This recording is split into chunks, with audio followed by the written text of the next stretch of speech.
So what is it you're doing exactly? Can you just remind us again? Hello, yes, so quick update on my DIY CNC project. As you can see, my list of jobs is growing. I'm learning a bit more Python because that's always going to be handy. But even though I'm going to be using an Arduino to control the motors, I'll be using Python to do things with the Raspberry Pi.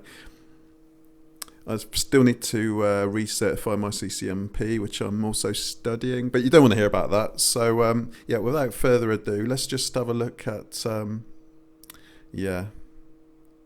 IPv6. Welcome to the dark world of IPv6.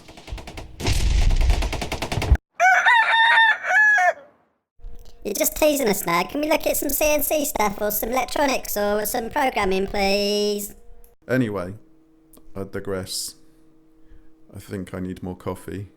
I'm fading fast with IPv6, and so will you if you listen to this for much longer.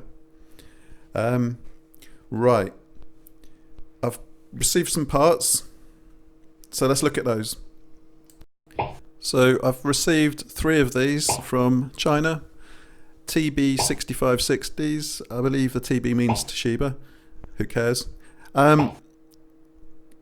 Just getting these ready to connect to my NEMA 23 stepper motors, and these are going to be for my second CNC project, not the little small plywood based one which I'm currently working on, which you can see here.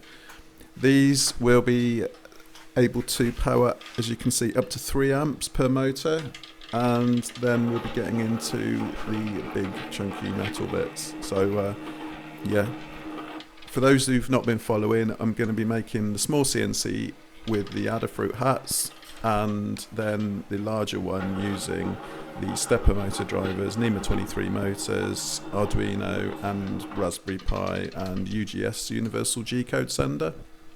So yeah, without further ado, let's just have a little recap on my first CNC project, which is here.